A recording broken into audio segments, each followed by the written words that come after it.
اللہ کی کتاب 1 یا 4؟ سلام بھائی، کیا سوچ رہے ہو؟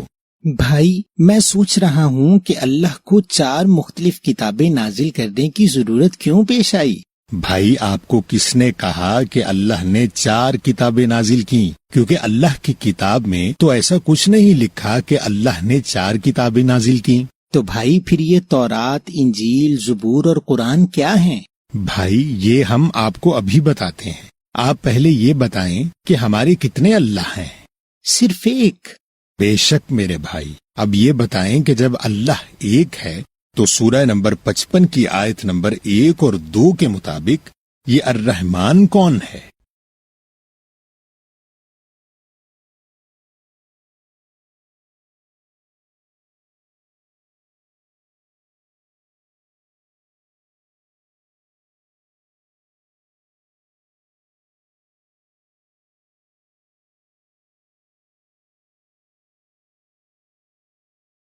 بھائی، الرحمن تو اللہ کا صفاتی نام ہے۔ اللہ رحمان بن کر قرآن کا علم دیتے ہیں۔ اچھا بھائی، تو سورہ نمبر 20 اور آیت نمبر 82 کے مطابق یہ غفار کون ہے؟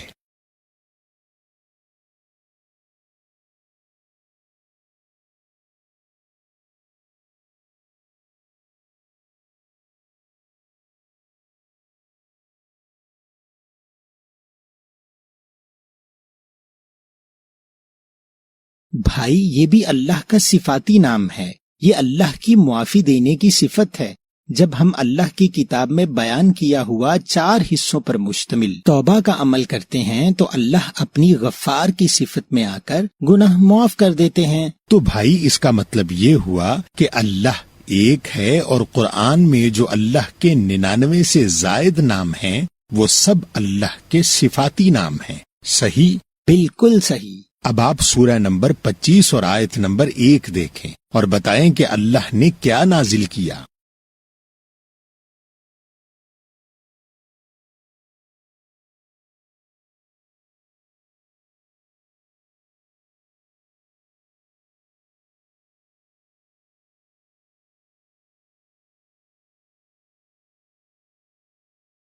بھائی، اس آیت کے مطابق اللہ نے فرقان نازل کی۔ تو بھائی، کیا فرقان کوئی علیحدہ کتاب ہے؟ نہیں بھائی، فرقان کے معنی صحیح و غلط میں فرق کے ہیں اور اس نام کی تو کوئی کتاب نہیں۔ تو فرقان کوئی علیحدہ کتاب نہیں بلکہ فرقان اللہ کی کتاب کا ہی ایک صفاتی نام ہے۔ اچھا بھائی، اب آپ سورہ نمبر 4 اور آیت نمبر 174 دیکھیں اور بتائیں کہ اللہ نے کیا نازل کیا۔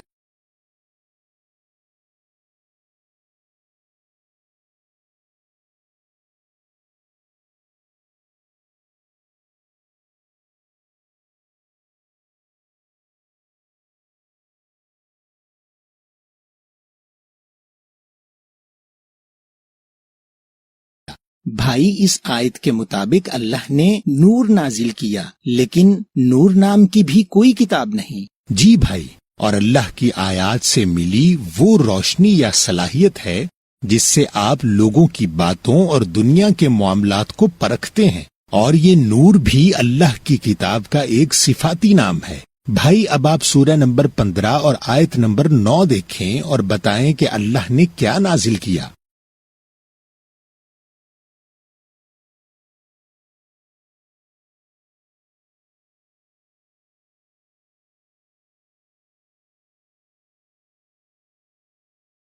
بھائی، اس آیت کے مطابق اللہ نے ذکر نازل کیا اور اس کو اللہ حفظ کراتے ہیں، اور بھائی ذکر نام کی بھی کوئی کتاب نہیں۔ جی بھائی، ذکر اللہ کی کتاب میں موجود اللہ کی بیان کی ہوئی یاد دہانی یا نصیحت کو کہتے ہیں، تو ذکر بھی اللہ کی کتاب کا صفاتی نام ہے۔ بھائی، ان سب باتوں سے یہ بات میری سمجھ میں آ گئی کہ نازل ہونے سے مراد کوئی آسمان سے اترنا نہیں بلکہ اللہ کی کتاب سے کسی چیز کا ملنا ہے۔ جیسے اگر فرقان نازل ہو رہا ہے یا ذکر یا نور نازل ہو رہا ہے تو یہ سب وہ علم اور سمجھ یا صلاحیتیں ہیں جو اللہ کی کتاب کی صفات ہیں اور اللہ کی کتاب پڑھنے سے ملتی ہیں۔ بالکل صحیح میرے بھائی۔ اب آپ سورہ نمبر 76 اور آیت نمبر 23 دیکھیں اور پھر سورہ نمبر 75 کی آیت نمبر 17 اور 18 دیکھیں اور بتائیں کہ اللہ نے کیا نازل کیا۔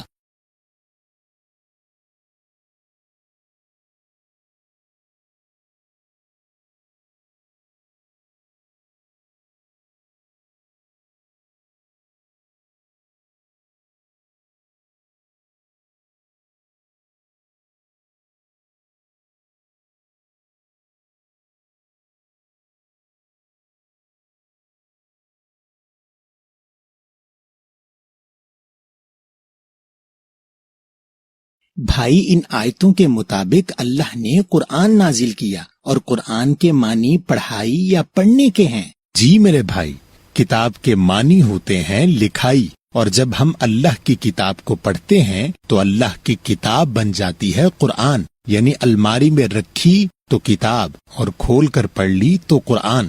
تو اس کا مطلب ہوا کہ قرآن بھی اللہ کی کتاب کا ایک صفاتی نام ہے۔ جی میرے بھائی، اب آپ سورہ نمبر 5 اور آیت نمبر 44 دیکھیں اور بتائیں کہ اللہ نے کیا نازل کیا اور اس نازل کی ہوئی کی کیا خصوصیات ہیں۔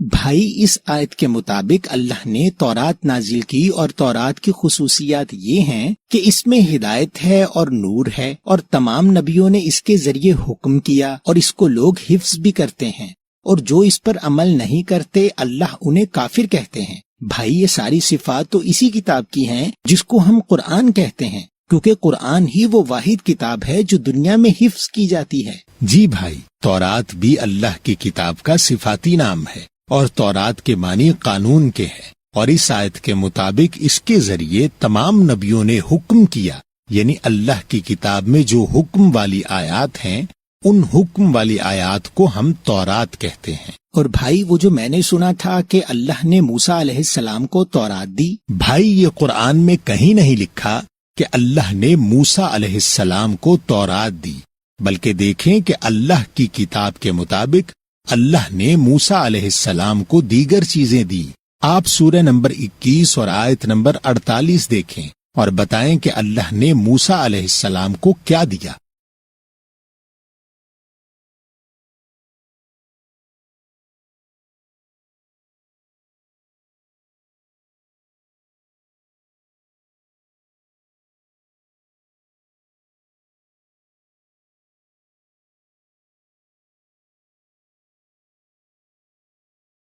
بھائی اس آیت کے مطابق تو اللہ نے موسیٰ علیہ السلام کو فرقان، ضیاء اور ذکر دیا متقین کے لیے، تو یہ کوئی علیحدہ کتابیں نہیں ہیں بلکہ یہ تو اللہ کی کتاب کے صفاتی نام ہیں۔ جی بھائی، کسی نبی کو دی گئی کوئی چیز علیحدہ کتاب نہیں ہوتی بلکہ اللہ کی کتاب کی صفت ہوتی ہے۔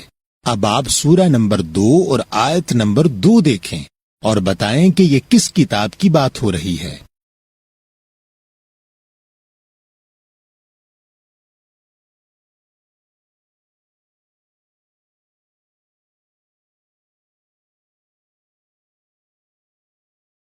بھائی یہ تو اللہ کی کتاب کی بات ہو رہی ہے جس کا صفاتی نام قرآن بھی ہے، کیونکہ یہاں متقی بننے کی بات ہو رہی ہے۔ جی بھائی، یہ وہی متقی ہے جو تورات بتا رہی ہے۔ اب آپ سورہ نمبر 5 اور آیت نمبر 46 اور 47 دیکھیں اور بتائیں کہ جو عیسیٰ علیہ السلام کو ملی اس کی کیا خصوصیات ہیں۔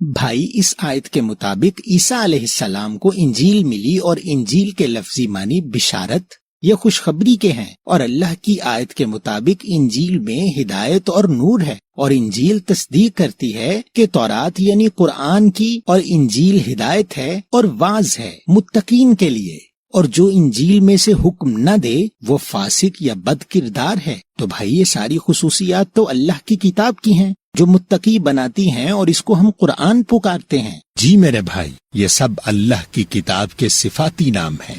بھائی اس کا مطلب یہ ہوا کہ زبور بھی اللہ کی کتاب کا صفاتی نام ہوگا؟ جی میرے بھائی، قرآن میں زبور کا لفظ واحد اور جمع دونوں میں آیا ہے، زبر بھی اور زبور بھی، جس کے لفظی معنی ٹکڑا یا ٹکڑوں کے ہیں۔ اب آپ سورہ نمبر 54 کی آیت نمبر 52 اور 53 دیکھیں اور بتائیں کہ زبر یا زبور اللہ کی کتاب کی کون سی صفت ہے؟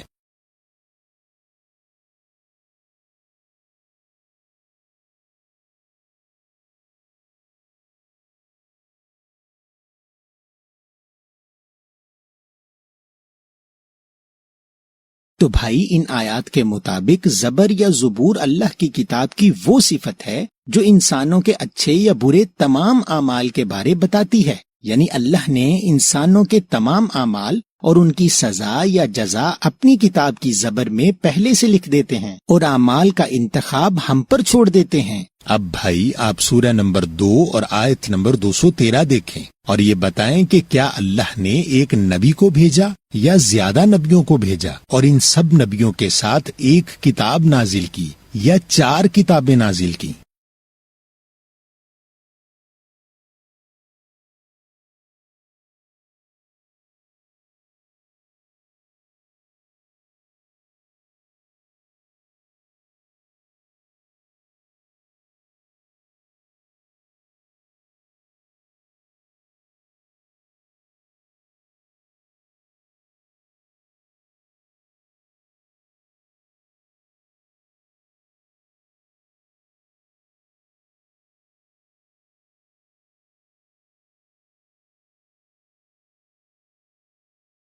بھائی اس آیت کے مطابق اللہ نے نبیوں کو بھیجا اور ان کے ساتھ ایک کتاب اتاری، یعنی نبی جمع میں ہے اور کتاب واحد میں ہے۔ جی بھائی، اللہ نے تو اپنی کتاب میں صرف ایک کتاب نازل کرنے کی بات کی ہے۔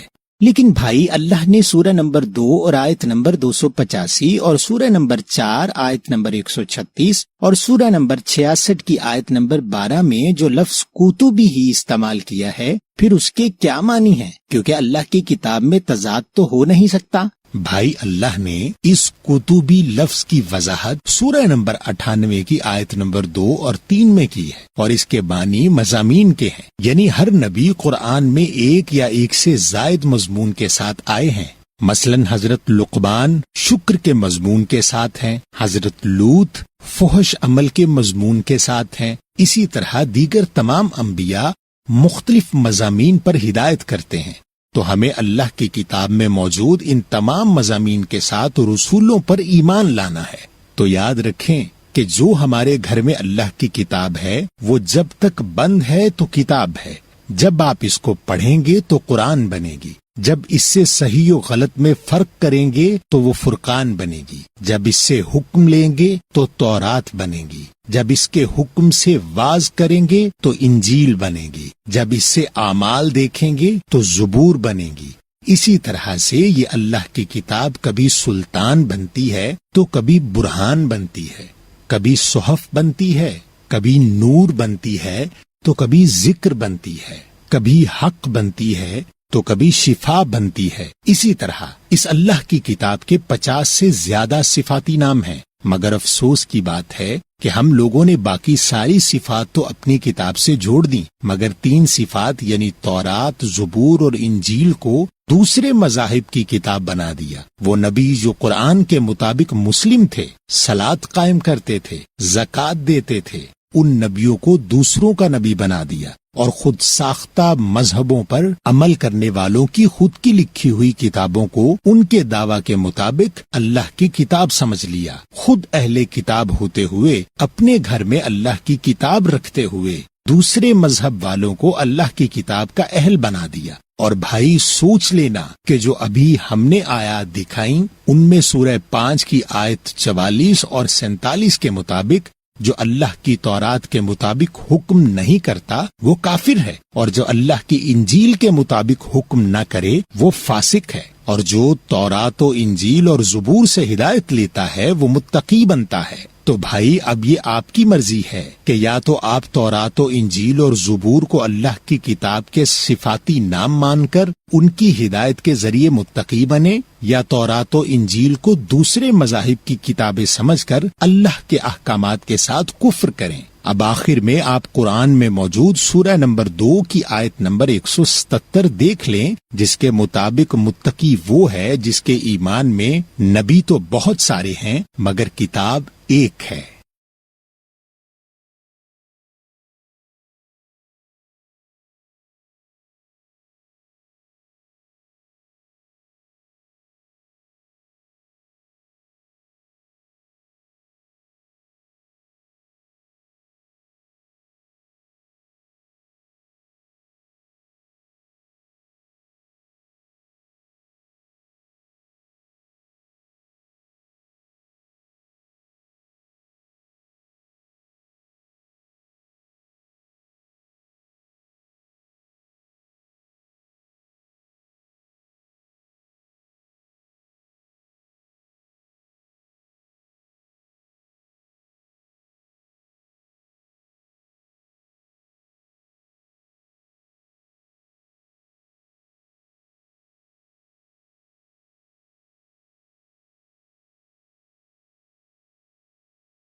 بھائی آپ کا شکریہ کہ آپ نے میری رہنمائی کی۔ اب میں اللہ کی کتاب میں موجود احکامات یعنی تورات اور اللہ کی کتاب میں موجود خوشخبریوں یعنی انجیل اور اللہ کی کتاب میں موجود ہمارے اعمال یعنی زبور اور اللہ کی کتاب کی دیگر تمام صفات کو سمجھوں گا اور ان پر عمل کر کے متقی بنوں گا۔ بالکل صحیح۔ تو میرے بھائی ان احکامات کی گھر میں موجود قرآن سے تصدیق کیجیے اور ہماری کوسچن قرآن کے نام سے موجود مفت موبائل ایپ کو ڈاؤن لوڈ کریں، اور نہ صرف مختلف ترجموں سے قرآن کا مطالعہ کریں بلکہ ہزاروں سوالات اور ان کے جوابات براہ راست قرآن سے حاصل کریں، اور ہماری دیگر موضوعات پر ویڈیوز بھی دیکھیں، اور اس ویڈیو کو شیئر کر کے اللہ کے احکامات دنیا بھر کے مسلمانوں تک پہنچائیں۔